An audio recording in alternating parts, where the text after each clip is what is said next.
Hello viewers, আসসালামু আলাইকুম রহমতুল্লাহি বারাকাতু। সবাই কেমন আছেন? আশা করি অনেক ভালো আছেন। তো রেদওয়ান টেকের এটা নতুন চ্যানেল ইউটিউব। এখানে আপনারা সবাই সাবস্ক্রাইব করে রাখবেন। অনেক অবশ্যই ভালো ভালো ভিডিও দেবো আপনাদের জন্য, কার্যকরী ভিডিও দেবো। তো ভিউয়ার্স, আজকে এমন একটা অ্যাপস নিয়ে কথা বলবো। সেই অ্যাপসটা হলো, অনেক সময় অনেক এভিডেন্স কালেকশন করতে গেলে গোপনে ভিডিও করা লাগতে পারে। তো সেটা কীভাবে করবেন, চলুন শুরু করা যাক। আসবেন প্রথমে প্লে স্টোরে এসে এখানে সার্চ বারে লিখবেন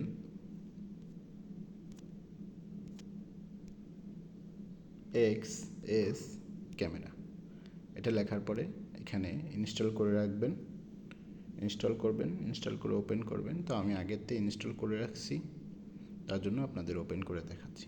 ওপেন করার পরে এখানে কিছু সেটিংস আছে, সেই সেটিংসগুলো করতে হবে। স্টার্ট ক্যামেরার পাশে সেটিংস আছে, সেটিংয়ে যাইতে হবে। প্রাইভেসি সেটিংস, এই প্রাইভেসি সেটিংয়ে আসতে হবে। এখানে সেভ টু গ্যালারি অবশ্যই এটা অন করে দিতে হবে। প্রাইভেসি মোড, এটা এখানে প্রথম অবস্থায় মিনি প্রিভিউ নামে থাকবে, মানে ছোট্ট করে একটু দেখাবে, তা আমাদের দেখার দরকার নেই। আমরা যেহেতু মোবাইল অফ করেই ভিডিওটা করব, এর জন্য আমরা নাথিং দিয়ে দেবো, আমাদের দেখার দরকার নেই। ক্যামেরা অ্যান্ড ভিডিও সেটিংসে আসতে হবে। আপনি যদি ফ্রন্ট ক্যামেরায় করতে চান তাহলে ফ্রন্ট ক্যামেরা দেবেন, এখান থেকে ফ্রন্ট ক্যামেরা। আর যদি ব্যাক ক্যামেরায় করতে চান এখান থেকে ব্যাক ক্যামেরা দেবেন। রেকর্ডিং অডিও অবশ্যই এটা অন করে দেবেন। এটা অফ থাকলে কিন্তু আপনি আপনার যে লোকের গোপনে ভিডিও করবেন, সে যা কথা বলবে সেই কথাটা আপনি শুনতে পারবেন না। আর অবশ্যই ফ্ল্যাশ লাইট অফ থাকবে, ফ্ল্যাশ লাইট অন থাকলে সে বুঝে ফেলবে, এর জন্য ফ্ল্যাশ লাইট অফ থাকবে। এই যে টুকটাক সেটিংস করার পরে এখানে স্টার্ট ক্যামেরা আছে, এই স্টার্ট ক্যামেরায় দিলে সব কিছু অ্যালাউ করে দিবেন। স্টার্ট ক্যামেরায় দিলে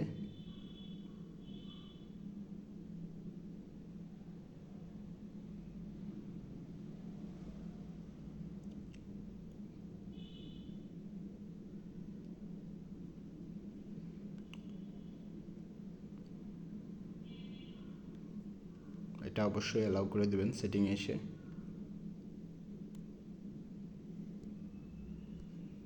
অ্যালাউ করে দেওয়ার পরে স্টার্ট ক্যামেরা দেবেন। দেখেন এখানে সব কিছু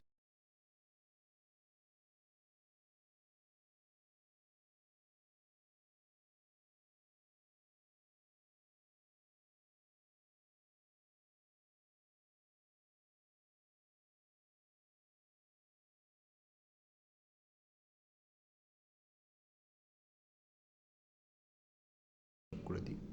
ওকে, থ্যাংকস।